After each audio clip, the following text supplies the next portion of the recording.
Apakah persendian Anda susah untuk digerakkan? Bisnis Anda mandek karena keuangan juga nggak gerak? Tenang, ada solusinya. Kalian pasti sudah tahu bahwa salah satu ciri dari makhluk hidup adalah dapat bergerak. Tapi tahu nggak sih, di dunia ini ada loh penyakit langka yang menjangkit manusia sehingga membuat orang tersebut tidak dapat menggerakkan anggota tubuhnya sama sekali. Penyakit ini disebut dengan bumbo spin atau dalam istilah medisnya adalah ankylosing spondylitis, di mana penyakit ini membuat seseorang seperti sebatang kayu, saking kakunya itu badan. Nah, sekarang apa sih hubungannya dengan bahasan kita kali ini? Menurut kalian, apakah sama pengertian gerak yang kita kenal dalam kehidupan sehari-hari dengan gerak yang ada dalam fisika? Mari kita simak penjelasannya.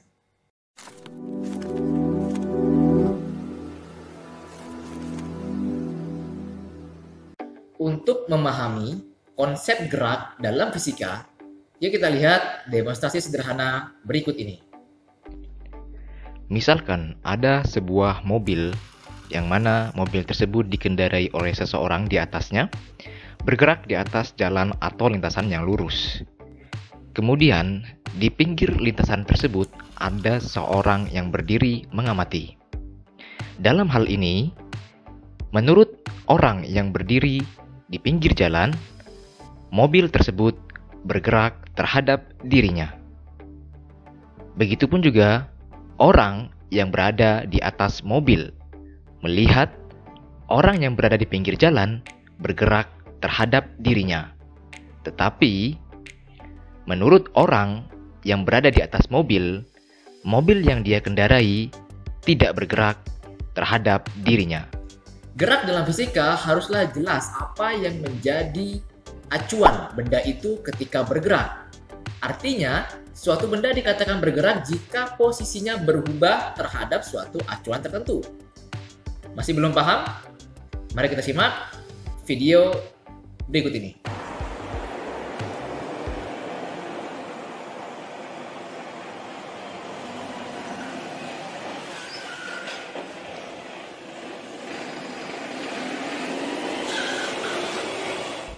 Di dalam video ini, ada seorang pengemudi truk yang sedang mengemudikan truk yang cukup besar di atas sebuah jalan raya. Boleh kita anggap jalan raya ini merupakan lintasan lurus. Di pinggir jalan, terdapat seorang pesepeda. Mari kita analisis geraknya. Dari sudut pandang pengemudi truk, bahwa pesepeda di pinggir jalan bergerak terhadap dirinya. Dalam hal ini yang menjadi acuan adalah si pengemudi truknya. Karena si pengemudi truk melihat bahwa pesepeda berubah posisi atau kedudukan terhadap dirinya. Begitu juga pun dari sudut pandang pesepeda, melihat bahwa truk bergerak terhadap dirinya. Dalam hal ini yang menjadi acuan adalah pesepeda. Karena truk berubah posisi atau kedudukannya terhadap pesepeda tersebut. Tapi akan berbeda apabila yang menjadi pengamat adalah pengemudi truk dan yang menjadi acuan adalah truk yang dia kendarai sendiri. Maka dikatakan bahwa pengemudi truk diam terhadap truk yang dikendarai karena tidak terjadi perubahan kedudukan atau posisi antara pengemudi dengan truk yang dibawanya. Dari penjelasan tadi, dapatlah kita simpulkan bahwa gerak dalam fisika itu bersifat relatif. Relatif terhadap apa yang menjadi acuannya. Sehingga nih kalau ada kalimat, sebuah mobil bergerak, titik. Di dalam fisika kalimat ini tidak berarti sama sekali. Karena tidak jelas siapa yang menjadi acuannya. Dia bergerak terhadap siapa. Kalau seandainya kalimatnya begini, saya ubah nih kalimatnya. Sebuah mobil bergerak terhadap pengemudi mobil di dalamnya. Atau saya ganti lagi kalimatnya. Sebuah mobil bergerak terhadap orang yang sedang duduk di pinggir jalan. Kira-kira bagaimana menurut pandangan teman-teman? Ya, kalimat yang pertama bernilai salah. Sampai di sini paham? Lantas kalimat yang kedua bernilai benar. Nah, gerak dalam fisika dibahas dalam ilmu mekanika. Mekanika sendiri terbagi menjadi cabang ilmunya ada dua tuh. Ada kinematika dan dinamika. Khusus pada bahasan gerak kita kali ini, kita hanya meninjaunya dari kacamata ilmu kinematika saja ya. Di dalam kinematika, kita akan melihat benda bergerak tanpa mempedulikan apa yang menyebabkan benda bergerak. Kalau di dinamika, kita harus tahu dan analisis tuh yang menyebabkan benda bergerak, yaitu gaya. Jadi, selama bahasan kinematika ini, kata gaya, kita singkirkan dulu ya, haram kalau dipakai. Kita sudah mengetahui nih pengertian gerak dalam fisika. Ternyata memang sedikit ada perbedaan ya. Gerak dalam fisika pun banyak macamnya nih teman-teman. Berdasarkan jenis lintasannya, ada gerak lurus, ada gerak melingkar, ada gerak parabola. Dalam video ini, saya hanya akan membahaskan gerak lurus saja. Gerak lurus adalah gerak yang lintasannya berupa garis lurus. Lurus di sini bisa berupa lurus secara horizontal, vertikal, atau diagonal. Nah, perlu teman-teman pahami ketika berbicara gerak lurus dalam fisika, kita berbicara benda yang bergerak dalam keadaan ideal. Artinya, semua macam hambatan yang mungkin saja ada dalam suatu lintasan kita abaikan. Kita akan kenalan dengan besaran fisis yang ada dalam gerak secara umum. Besaran dalam gerak terbagi menjadi besaran skalar dan besaran vektor. Besaran skalar adalah besaran yang hanya punya besar atau nilai tetapi tanpa ada arah. Contohnya adalah jarak dan kelajuan. Kemudian besaran vektor. Besaran vektor adalah besaran yang selain dia memiliki besar atau nilai juga ada arahnya. Contoh posisi, perpindahan, kecepatan, dan percepatan. Kalau kita dengar-dengar beberapa besaran tuh kayaknya mirip ya. Jarak, perpindahan, kecepatan, kelajuan. Mungkin dalam keseharian kita anggap itu sama gitu. Tapi tidak, ada perbedaannya. Yuk kita bahas lebih lanjut.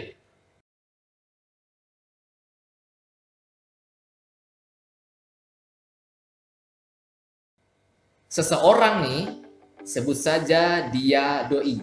Nah, doi berjalan ke arah timur sejauh 8 km. Kemudian dia berbelok ke arah utara sejauh 6 km. Dalam kasus ini, jarak yang ditempuh si doi adalah 14 km. Sedangkan perpindahannya yang ditempuh doi hanya 10 km, sekian derajat dari arah timur. Atau biar lebih simpel, boleh deh kita sebut arahnya 10 km ke arah timur laut gitu ya. Kok bisa beda ya? Secara definisi, jarak adalah panjang total lintasan yang ditempuh oleh suatu benda dalam waktu tertentu.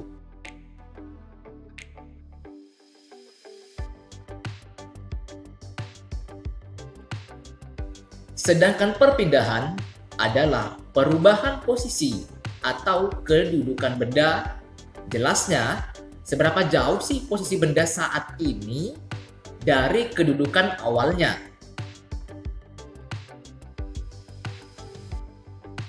Lantas bagaimana perbedaan kecepatan dan kelajuan? Kelajuan dan kecepatan. Pertama, kelajuan. Kelajuan merupakan besaran skalar, yang artinya kelajuan hanya memiliki besar atau nilai tanpa memiliki arah. Sedangkan kecepatan merupakan besaran vektor. Selain dia memiliki besar atau nilai, dia juga memiliki arah. Jadi harus jelas menyebutkan kemana arah kecepatan dari suatu benda. Biasanya arah itu ditandai dengan tanda positif atau negatif. Misalkan arah timur dan barat. Jika kalian menentukan arah timur sebagai yang bertanda positif, maka arah yang berlawanan yaitu arah barat haruslah bertanda negatif. Demikian juga dengan arah utara atau selatan atau arah atas, ke arah bawah gitu ya.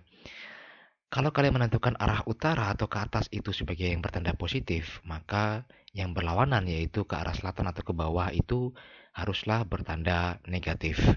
Ini tidak hanya berlaku pada kecepatan ya, tetapi pada semua besaran vektor. Kelajuan itu di bahasa Inggris ya, dalam bahasa Inggris disebut dengan speed. Maka alat ukurnya yaitu speedometer sebagaimana yang terdapat pada kendaraan bermotor yang kita miliki pada umumnya ya, entah sepeda motor ataupun mobil. Itu namanya speedometer. Dia hanya bisa mengukur atau menunjukkan besar, tetapi tidak bisa menunjukkan arah.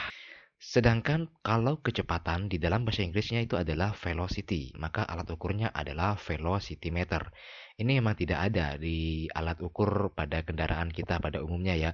Tapi alat ukur ini bisa digunakan untuk mengukur kecepatan angin, kecepatan air laut atau air sungai. Kelajuan dan kecepatan itu dibedakan menjadi dua. Kelajuan dibedakan menjadi kelajuan sesaat dan kelajuan rata-rata. Begitu juga dengan kecepatan. Ada kecepatan sesaat dan kecepatan rata-rata. Apa perbedaan dari sesaat dengan rata-rata ini nanti akan dibahas lebih lanjut di video yang berbeda. Selanjutnya kita akan menentukan rumusan matematis dari kelajuan dan kecepatan.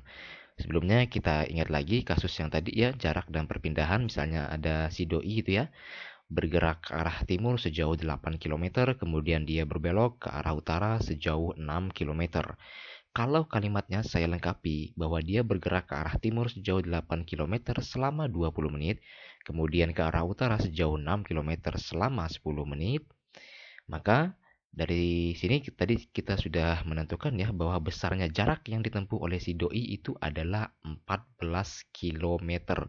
Ingat, jarak ini merupakan besaran skalar, jadi dia hanya memiliki besar atau nilai. Kemudian perpindahan yang dialami oleh si doi yaitu sebesar 10 km ke arah timur laut. Nah, perhatikan di situ lengkap dengan penyebutan arahnya ya. Oke, sekarang kita ke kelajuan. Jadi kelajuan ini tadi sudah dijelaskan merupakan besaran skalar, maka rumusan matematisnya pun juga harus turun dari yang besaran skalar. Nah, di antara jarak sama perpindahan yang merupakan besaran skalar adalah si jarak.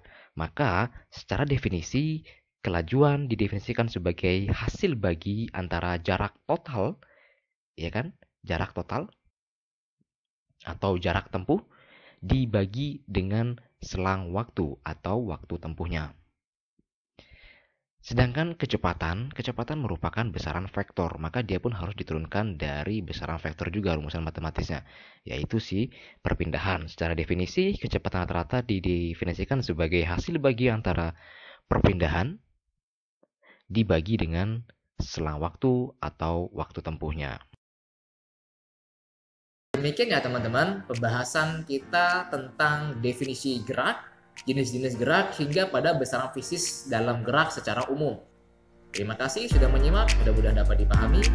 Assalamualaikum warahmatullahi wabarakatuh.